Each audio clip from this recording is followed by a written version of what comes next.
Hello, Cardinals, and welcome to our next installment of Kindred The Storm. Home. I couldn't have been unconscious for more than a minute.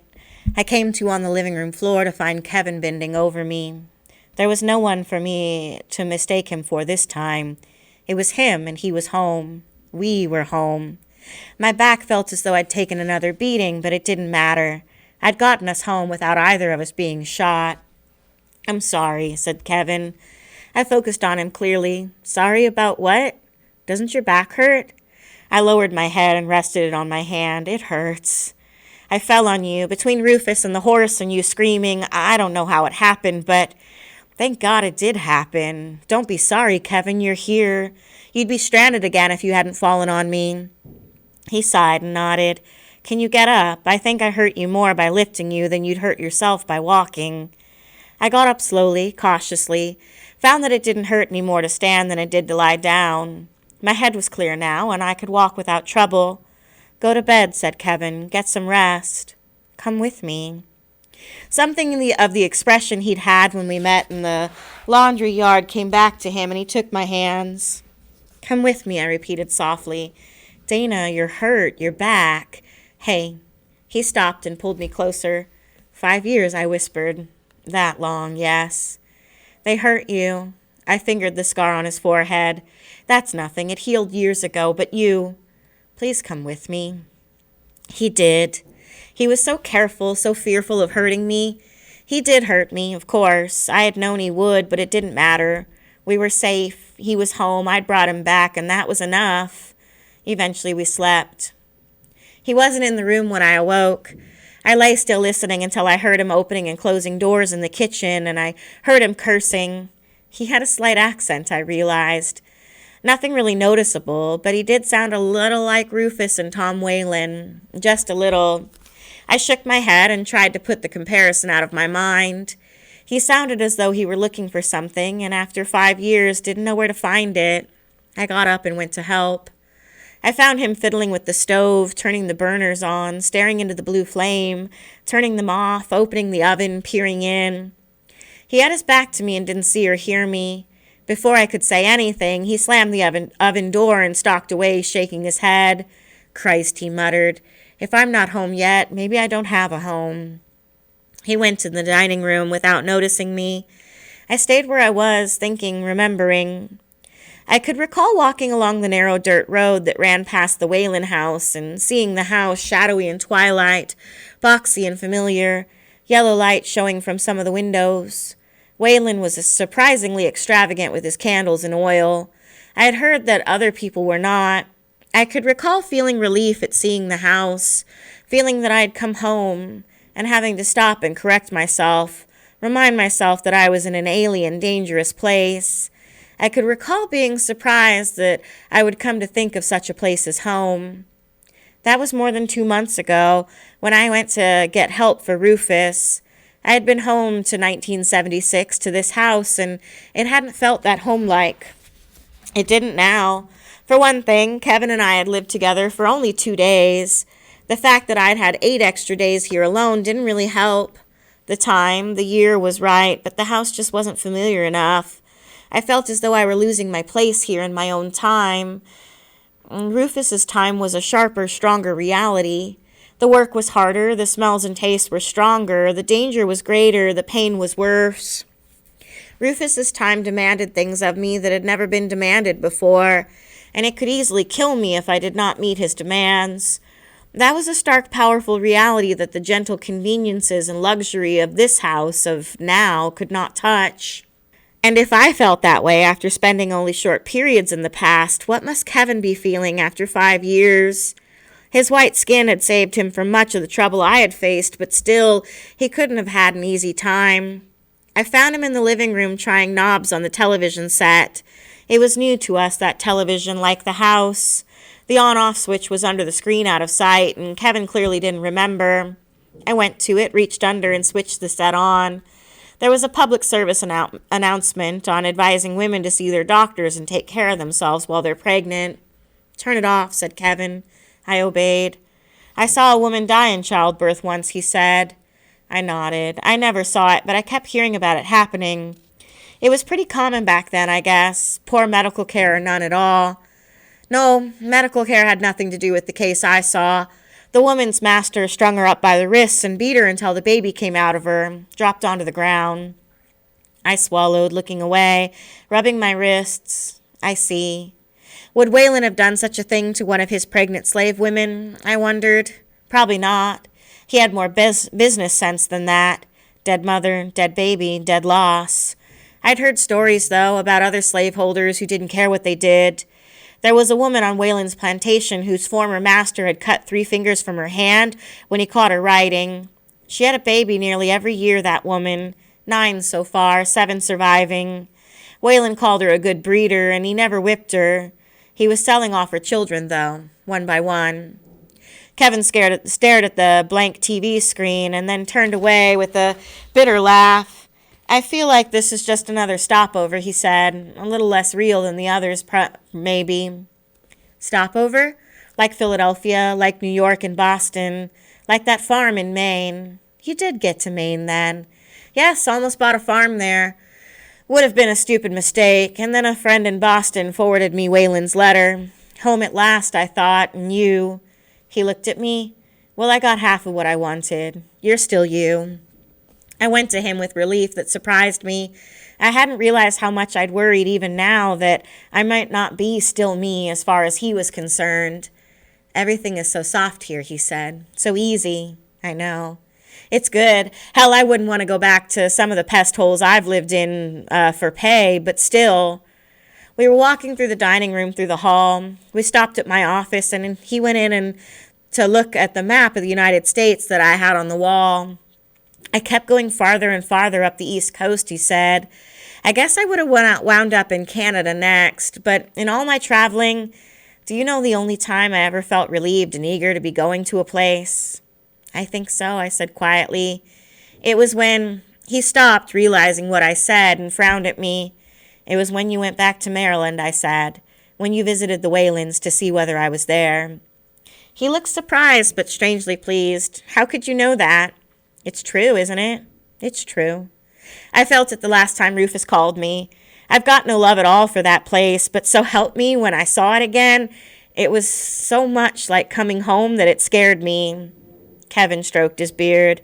I grew this to come back. Why? To disguise myself. You ever hear of a man named Denmark Vesey, the freedman who plotted rebellion down in South Carolina? Yes, well, Vesey never got beyond the planning stage, but he scared the hell out of a lot of white people, and a lot of black people suffered for it. Around that time, I was accused of helping slaves to escape. I barely got out ahead of the mob. Were you at the Weylins then? No, I had a job teaching school. He rubbed the scar on his forehead. I'll tell you about it, Dana, but some other time. Now, somehow, I've got to fit myself back into 1976, if I can. You can. He shrugged. One more thing, just one. He looked at me questioningly. Were you helping slaves to escape? Of course I was. I fed them, hid them during the day, and when night came, I pointed them toward a free black family who would feed and hide them the next day. I smiled and said nothing. He sounded angry, almost defensive about what he had done. I guess I'm not used to saying things like that to people who understand them, he said. I know. It's enough that you did what you did.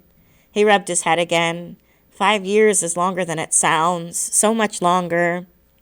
We went on to his office. Both our offices were ex-bedrooms in the solidly built old frame house we had bought. They were big, comfortable rooms that reminded me a little of the rooms in the Weylin house. No, I shook my head, denying the impression. This house was nothing like the Weylin house. I watched Kevin look around his office. He circled the room and stopped at his desk, at the file cabinets, at the bookcases. He stood for a moment looking at the shelf filled with copies of The Water of Maribah, his most successful novel, the novel that had bought us this house.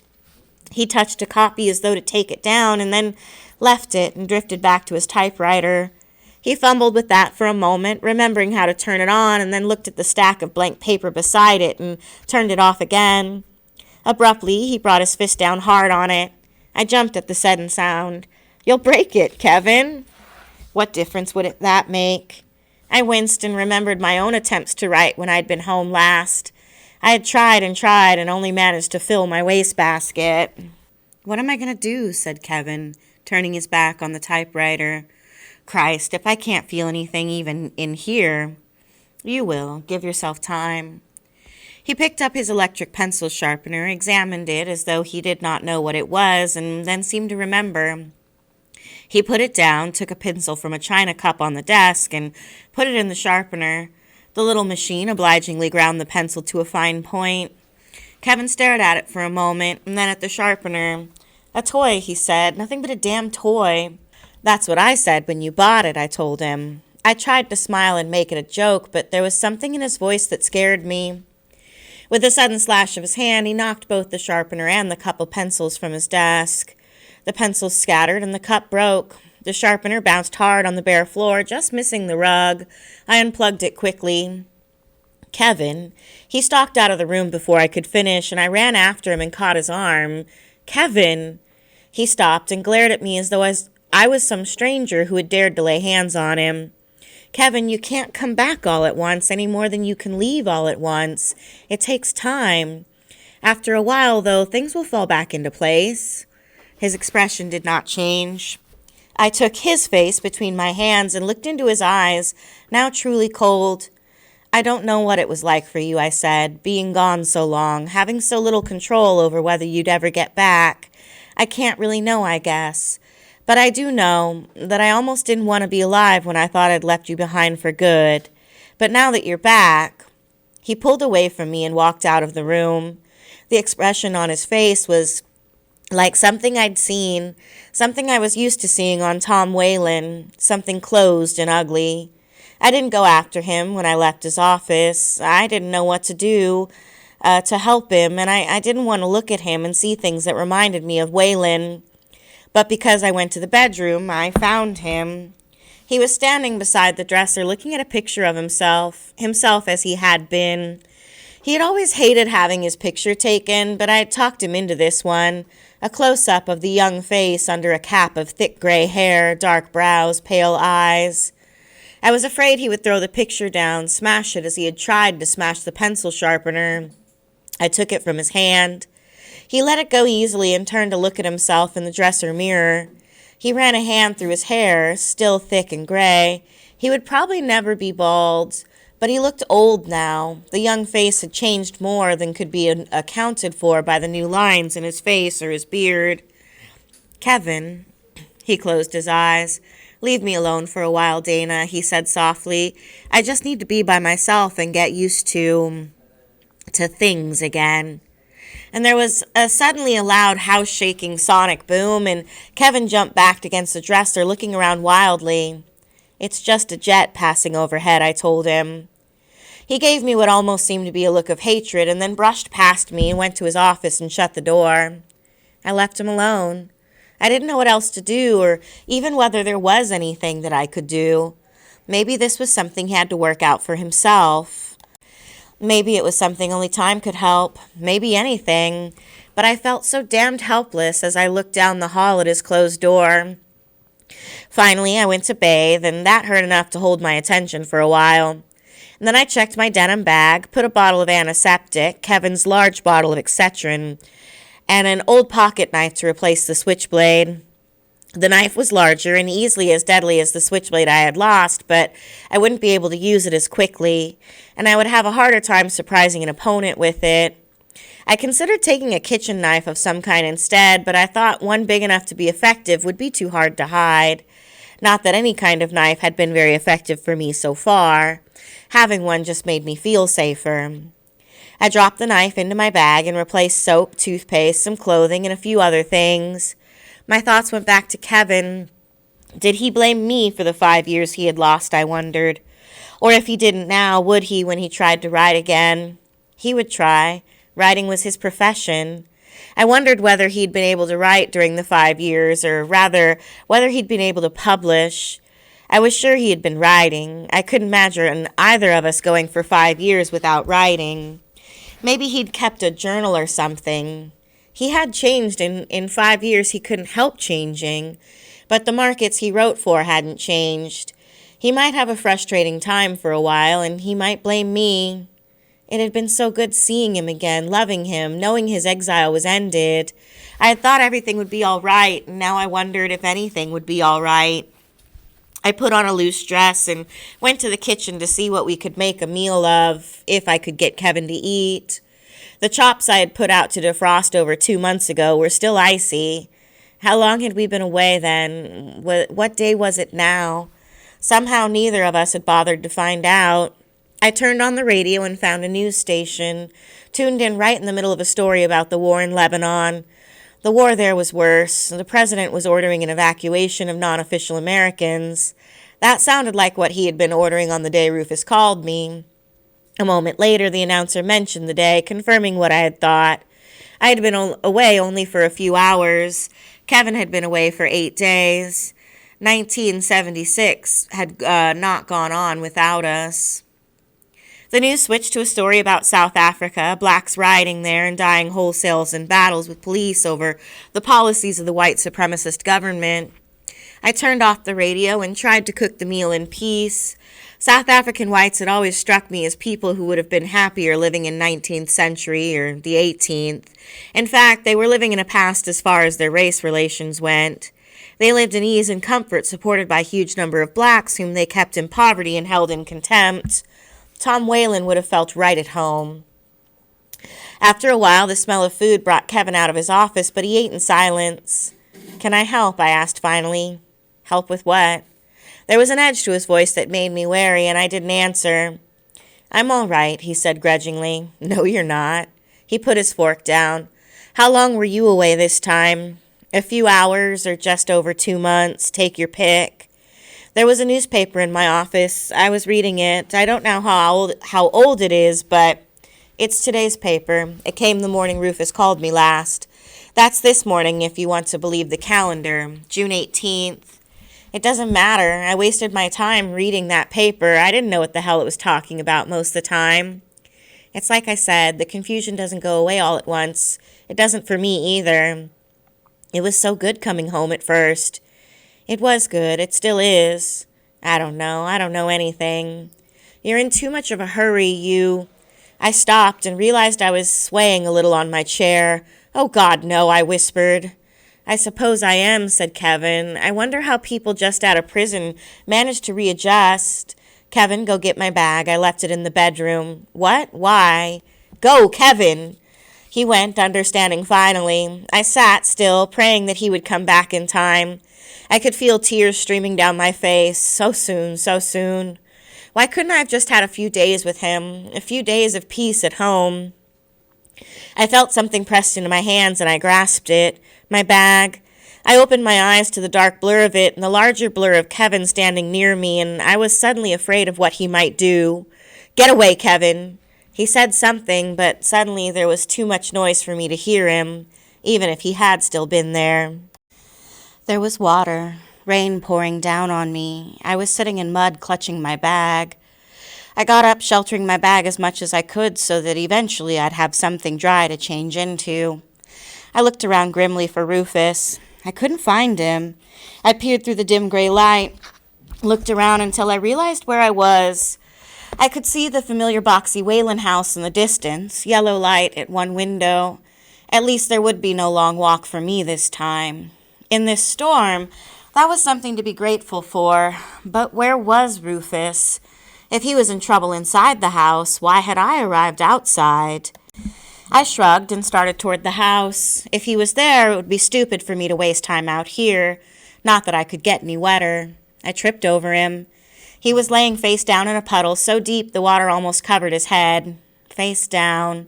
I grabbed him and pulled him out of the water and over to a tree that would shelter us a little from the rain. A moment later there was thunder and a flash of lightning, and I dragged him away from the tree again. With his ability to draw bad luck, I didn't want to take chances. He was alive. As I moved him, he threw up on himself and partly on me. I almost joined him. He began to cough and mutter, and I realized that he was either drunk or sick. More probably drunk. He was also heavy. He didn't look any bigger than he had when I last saw him, but he was soaking wet now, and he was beginning to struggle feebly.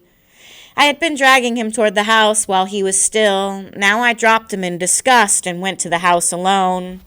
Some stronger, more tolerant person could drag or carry him the rest of the way. Nigel answered the door, stood peering down at me. Who the devil? It's Dana, Nigel. Dana? He was suddenly alert. What happened? Where's Master Roof? Out there. He was too heavy for me. Where? I looked back the way I had come and could not see Rufus. If he had flipped himself over again. Damn, I muttered. Come on. I led him back to the gray lump, still face up, that was Rufus. Watch it, I said. He threw up on me. Nigel picked Rufus up like a sack of grain and threw him over his shoulder and strode back to the house in such quick, long strides that I had to run to keep up. Rufus threw up again down Nigel's back, but Nigel paid no attention. The rain washed them both fairly clean before we reached the house. Inside, he met Weylin, who was coming down the stairs. He stopped short as he saw us. You, he said, staring at me. Hello, Mr. Weylin, I said wearily. He looked bent and old, thinner than ever, and he walked with a cane. Is Rufus all right? Is he? He's alive, I said. I found him unconscious, face down in a ditch. A little more and he would have drowned. If you're here, I suppose he would have. The old man looked at Nigel. Take him up to his room and put him to bed. Dana, you? He stopped and looked at my dripping, clinging, to him immodestly short dress. It was the kind of loose smock-like garment that little children of both sexes wore before they were old enough to work. It clearly offended Weylin more than my pants ever had. Haven't you got something decent to put on? He asked. I looked at my wet bag. Decent, maybe, but probably not dry. Go put on what you've got and then come down to the library. He wanted to talk to me, I thought. Just what I needed at the end of a long jumbled day. Weylin didn't talk to me normally except to give orders, and when he did, it was always harrowing. There was so much that I couldn't say, and he took offense so easily. I followed Nigel up the stairs and then went to the narrow, ladder-like attic stairs. My old corner was empty, so I went there to put my bag down and search through it. I found a nearly dry shirt and a pair of Levi's that were only wet at the ankles. I dried myself, changed, combed my hair, and spread out some of my wettest clothing to dry. Then I went down to Weylin. I had learned not to worry about leaving my things in the attic. Other house servants examined them. I knew that because I had caught them at it now and then, but nothing was ever missing. Apprehensively, I went through the library door. You look as young as you ever did, Weylin complained sourly when he saw me. Yes, sir. I'd agree with anything he said if it would get me away from him sooner. What happened to you there, your face? I touched the scab. That's where you kicked me, was Mr. Weylin. He had been sitting in a worn old armchair, but now he surged out of it like a young man, his cane a blunt wooden sword before him. What are you talking about? It's been 6 years since I've seen you.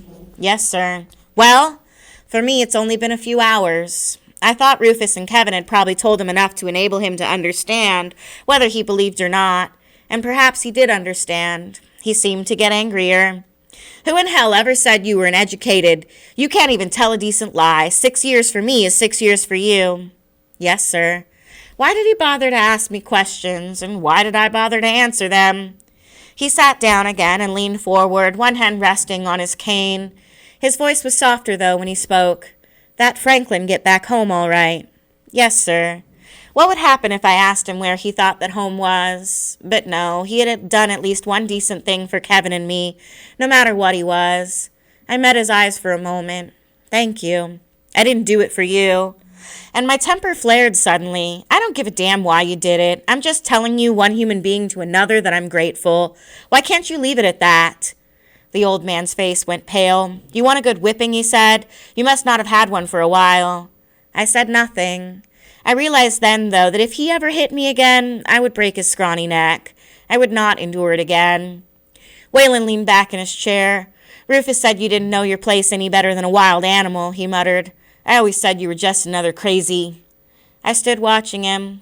Why'd you help my son again, he asked. I settled down a little and shrugged. Nobody ought to die that way, he would have, lying in a ditch, drowning in mud and whiskey and his own vomit. Stop it, Weylin shouted. I'll take the cowhide to you myself. He fell silent and gasped for breath. His face was still dead white. He'd make himself really sick if he didn't regain some of his old control. I dropped back into indifference. Yes, sir. After a moment, he had control of himself. In fact, he sounded perfectly calm again. You and Rufus had some trouble when you saw him last. Yes, sir. Having Rufus try to shoot me had been troublesome. I hoped you would go on helping him. You know there's always a home for you if you do. I smiled a little in spite of myself. Bad slave that I am, eh? Is that the way you think of yourself? I laughed bitterly. No, I don't kid myself much. Your son is still alive, isn't he? You're bad enough. I don't know any other white man who would put up with you. If you can manage to put up with me a little more humanely, I'll go on doing what I can for Mr. Rufus. He frowned. Now what are you talking about? I'm saying that the day I'm beaten just once more, your son's on his own. His eyes widened, perhaps in surprise, and then he began to tremble. I'd never seen a man literally trembling with anger. You're threatening him? He stammered. By God, you are crazy. Crazy or sane, I mean what I say. My back and side ached as though to warn me, but for a moment I wasn't afraid. He loved his son no matter how he behaved towards him, and I knew I could do as I threatened. At the rate Mr. Rufus has accidents, I said, he might live another 6 or 7 years without me. I wouldn't count on more than that. You damned black bitch. He shook his cane at me like an extended forefinger. If you think you can get away with making threats, giving orders, and he ran out of breath and began gasping again.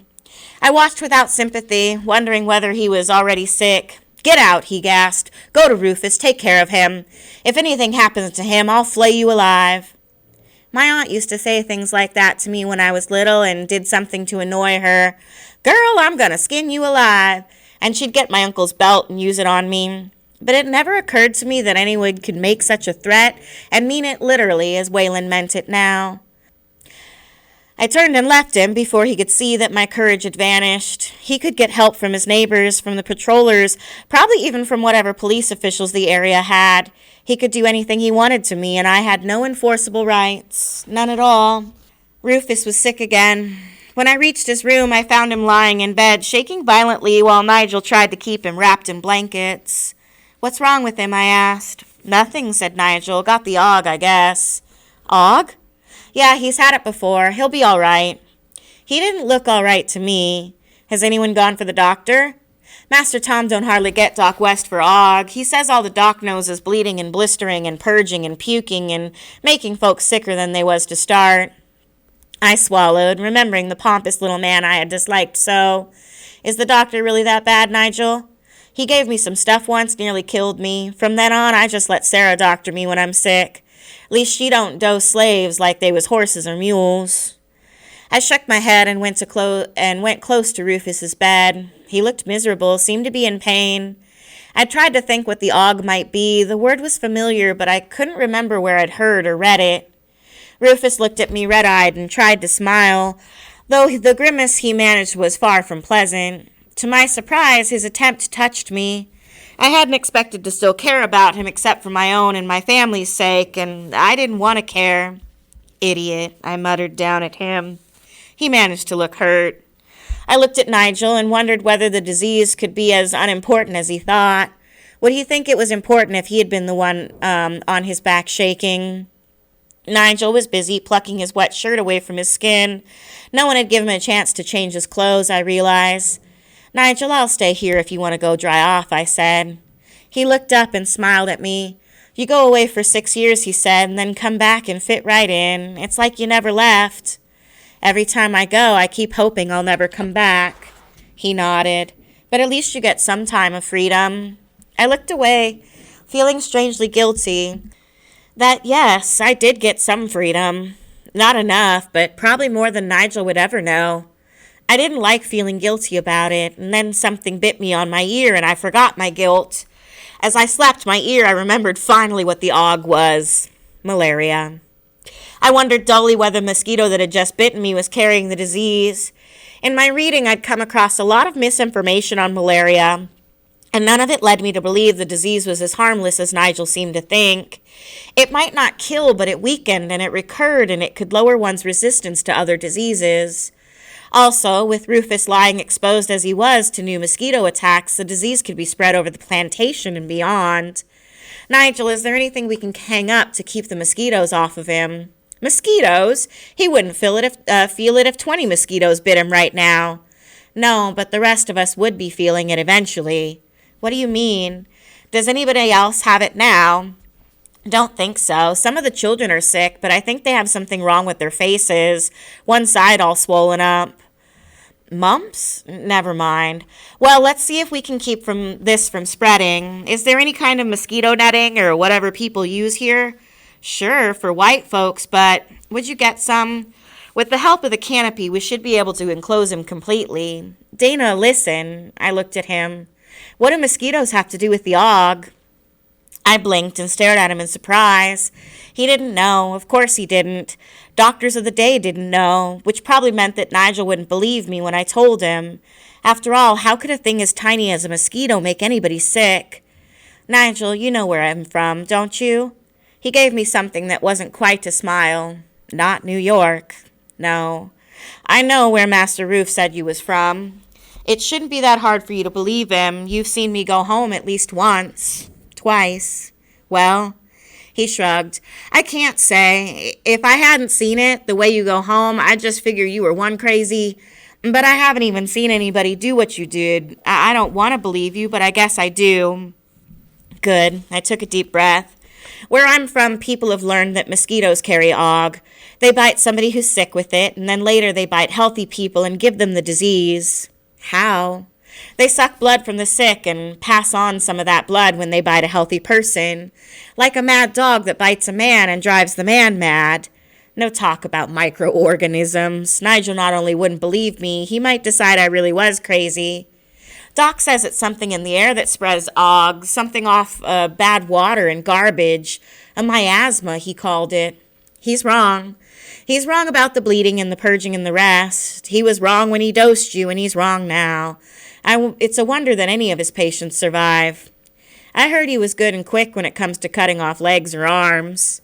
I had to look at Nigel to see whether he was making a grisly joke, and he wasn't. Get the mosquito net, I said wearily. Let's do what we can to keep that butcher away from here. He nodded and went away. I wondered whether or not he believed me, but it really didn't matter.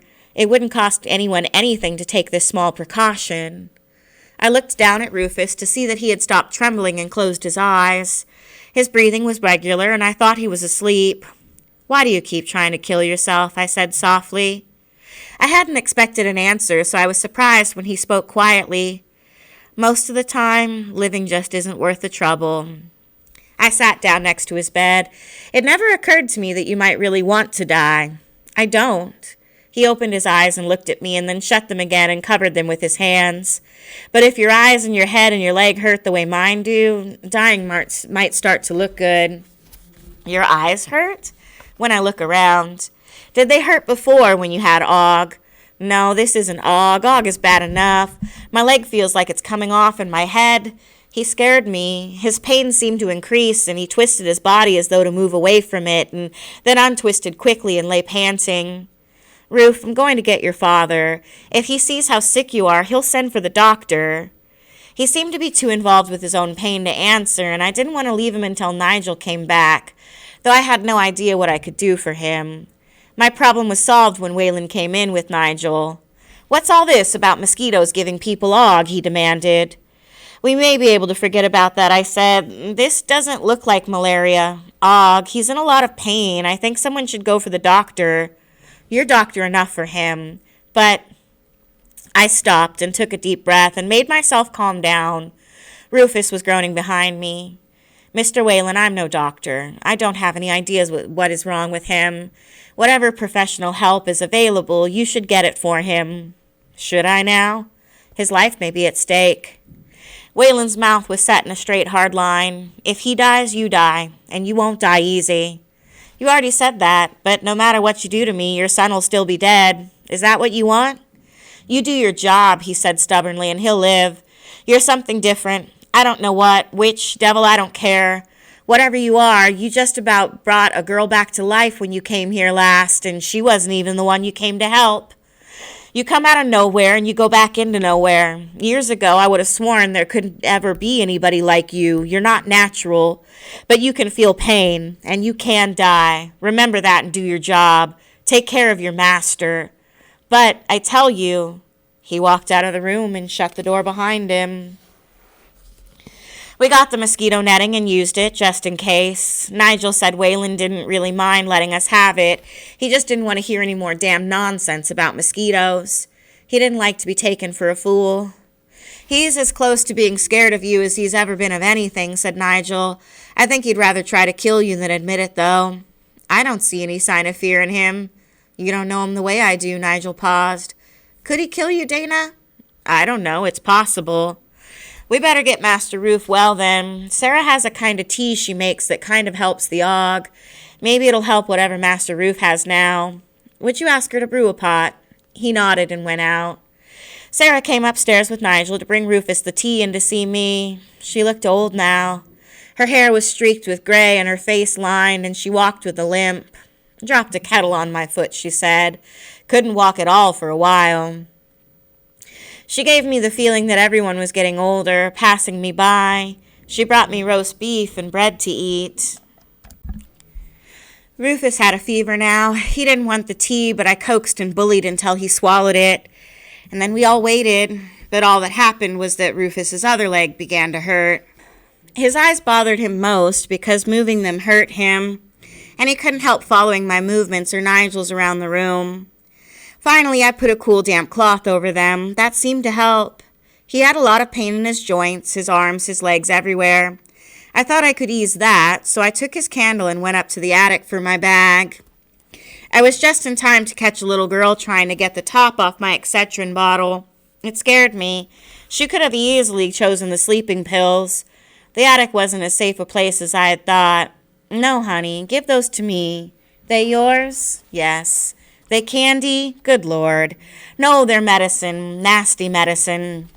Ugh, she said, and handed them back to me. She went back to her pallet next to another child. They were new children. I wondered whether the two little boys who had preceded them had been sold or sent to the fields. I took the Excedrin, what was left of the aspirin and the sleeping pills, back down with me.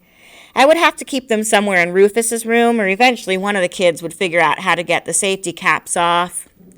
Rufus had thrown off the damp cloth and was knotted on his side in pain when I got back to him. Nigel had lain down on the floor before the fireplace and gone to sleep. He could have gone back to his cabin, but he'd asked me if I wanted him to stay since this was my first night back, and I'd said yes. I dissolved 3 aspirins in water and tried to get Rufus to drink it, and he wouldn't even open his mouth.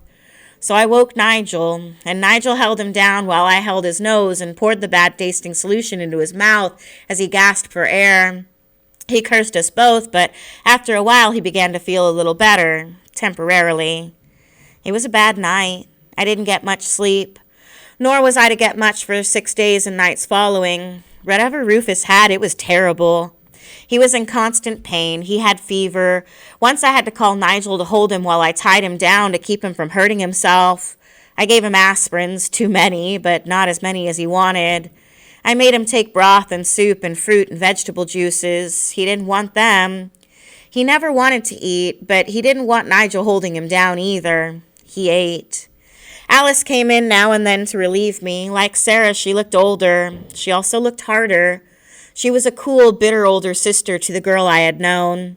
Folks treat her bad because of Master Roof, Nigel told me. They figure if she's been with him this long, she must like it. And Alice said contemptuously, who cares what a bunch of blanks think? She lost 2 babies, Nigel told me, and the one she's got left is sickly. White babies, Alice said. Look more like him than me. Joe's even red-headed. Joe was the single survivor. I almost cried when I heard that no Hagar yet. I was so tired of this going back and forth, and I wanted so much for it to be over. I couldn't even feel sorry for the friend who had fought for me and taken care of me when I was hurt. I was too busy feeling sorry for myself. On the 3rd day of his illness, Rufus's fever left him. He was weak and several pounds lighter, but so relieved to be rid of the fever and the pain that nothing else mattered. He thought he was getting well. He wasn't. The fever and the pain returned for 3 more days, and he got a rash that itched and eventually peeled. At last, he got well and stayed well. I prayed that whatever his disease had been, I wouldn't get it, wouldn't ever have to care for anyone else who had it. A few days after the worst of his symptoms had disappeared, I was allowed to sleep in the attic. I collapsed gratefully onto the pallet Sarah had made me there, and it felt like the world's softest bed. I didn't awaken until late the next morning after long hours of deep, unbroken sleep.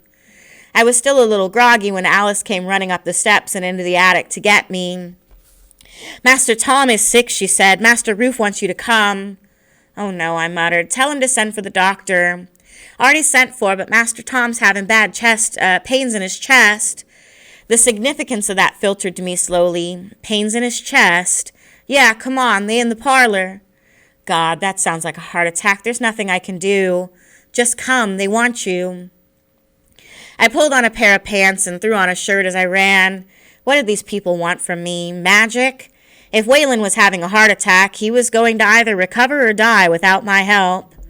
I ran down the stairs and into the parlor where Weylin lay on a sofa, ominously still and silent. "Do something," Rufus pleaded. "Help him."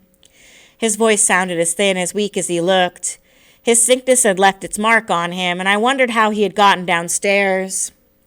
Weylin wasn't breathing, and I couldn't find a pulse, and for a moment I stared at him, undecided, repelled, not wanting to touch him again, let alone breathe into him. And then, quelling disgust, I began mouth-to-mouth resuscitation and external heart massage. What did they call it? Cardiopulmonary resuscitation? I knew the name, and I'd seen someone doing it on television. Beyond that, I was completely ignorant. I didn't even know why I was trying to save Weylin. He wasn't worth it, and I didn't know if CPR could do any good in an era where there was no ambulance to call and no one to take over for me, even if I somehow got Weylin's heart going, which I didn't expect to do, which I didn't do. Finally, I gave up. I looked around to see Rufus on the floor near me, and I didn't know whether he had sat down or fallen, but I was glad he was sitting now. "I'm sorry, Ruf, he's dead." "You let him die?" "He was dead when I got here. I tried to bring him back the way I brought you back when you were drowning, and I failed." "You let him die." He sounded like a child about to cry. His illness had weakened him so, and I thought he might cry. Even healthy people cried and said irrational things when their parents died. "I did what I could, Ruf. I'm sorry." "Damn you to hell, you let him die." He tried to lunge at me, succeeded only in falling over. I moved to help him up, but stopped when he tried to push me away. "Send Nigel to me," he whispered. "Get Nigel." I got up and went to find Nigel. Behind me, I could hear Rufus say once more, "You just let him die." Things were happening too fast for me. I was almost glad to find myself put back to work with Sarah and Carrie, ignored by Rufus. I needed time to catch up with myself and catch up with life on the plantation. Carrie and Nigel had 3 sons now, and Nigel had never mentioned to me because the youngest was 2 years old. He had forgotten that I didn't know. I was with him once as he watched them playing. "It's good to have children," he said softly. "Good to have sons, but it's so hard to see them be slaves." I met Alice's thin, pale little boy and saw with relief that, in spite of the way she talked, she obviously loved the child. "I keep thinking I might wake up and find him cold like the others," she said one day in the cookhouse. "What'd they die of?" I asked. "Fevers. The doctors came and bled them and purged them, but they still died." "He bled and purged babies?" "They were 2 and 3. He said it would break the fever, and it did, but they died anyway. Alice, if I were you, I wouldn't ever let that man near Joe." She looked at her son sitting on the floor of the cookhouse eating mush and milk. He was 5 years old, and he looked almost white in spite of Alice's dark skin. "I never wanted no doctor near the other 2, said Alice. "Master Roof sent for him, and made me let him kill my babies." Rufus's intentions had been good. Even the doctor's intentions had probably been good. But all Alice knew was that her children were dead, and she blamed Rufus. Rufus himself was to teach me about that attitude. On the day after Weylin was buried, Rufus decided to punish me for letting the old man die.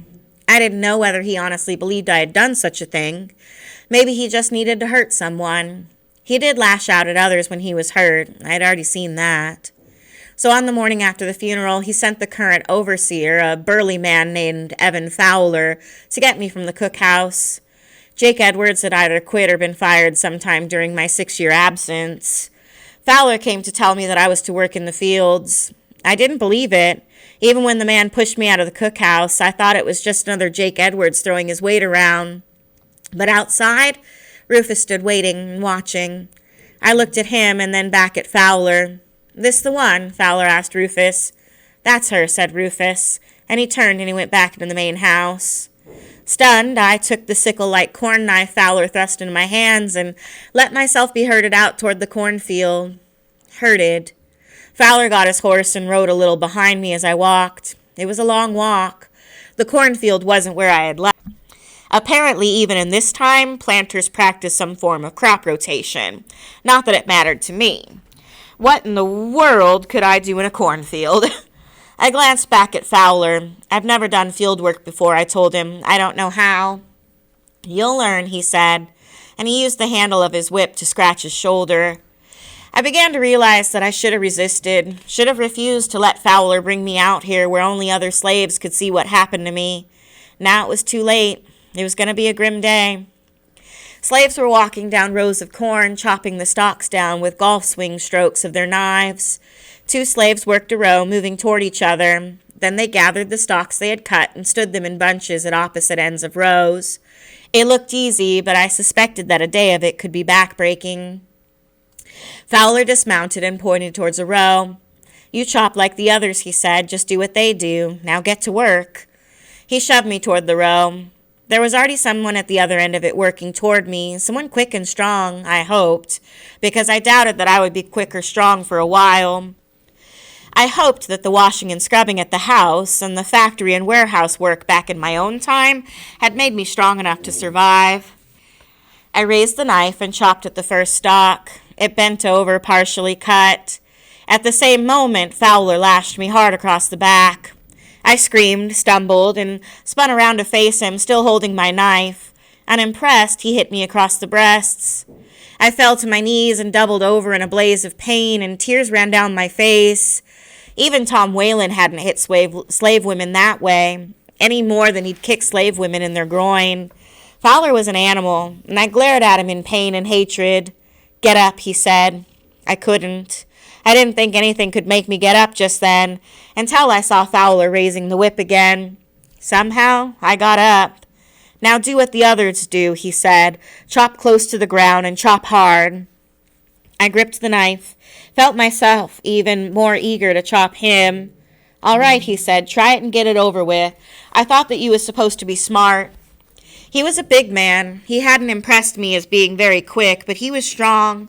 I was afraid that even if I managed to hurt him, I wouldn't hurt him enough to keep him from killing me. Maybe I should make him try to kill me. Maybe it would get me out of this god-awful place where people punished you for helping them. Maybe it would get me home. But in how many pieces? Fowler would take the knife away from me and give it back edge first. I turned and slashed furiously at the cornstalk and then at the next. Behind me, Fowler laughed. "Maybe you got some sense after all," he said. He watched me for a while, urging me on, literally cracking the whip. By the time he left, I was sweating, shaking, humiliated. I met the woman who had been working toward me, and she whispered, "Slow down. Take a lick or two if you have to. You kill yourself today, he'll push you to kill yourself every day." And there was sense in that. Hell, if I went on the way I had been, I wouldn't even last through today. My shoulders were already beginning to ache. Fowler was coming back as I gathered the cut stalks. "What the devil do you think you're doing?" he demanded. "You ought to be halfway down the next row by now." He hit me across the back as I bent down. "Move! You're not in the cookhouse getting fat and lazy now. Move!" He did that all day. Coming up suddenly, shouting at me, ordering me to go faster no matter how fast I went, cursing me, threatening me. He didn't hit me that often, but he kept me on edge because I never knew when a blow would fall. It got just so the sound of his coming terrified me. I caught myself cringing and jumping at the sound of his voice. The woman in my row explained, "He's always hard on a new slave. Make 'em go fast so he can see how fast they can work. And then later on, if they slow down, he whips 'em for getting lazy." I made myself slow down. It wasn't hard. I didn't think my shoulders could have hurt much worse if they'd been broken. Sweat ran down into my eyes, and my hands were beginning to blister. My back hurt from the blows I'd taken, as well as from sore muscles. After a while, it was more painful for me to push myself than it was for me to let Fowler hit me. After a while, I was so tired I didn't care either way. Pain was pain. After a while, I just wanted to lie down between the rows and not get up again. I stumbled and fell, got up and fell again, and finally I lay face down in the dirt, unable to get up. And then came a welcome blackness. I could have been going home or dying or passing out. Made no difference to me. I was going away from the pain, and that was all.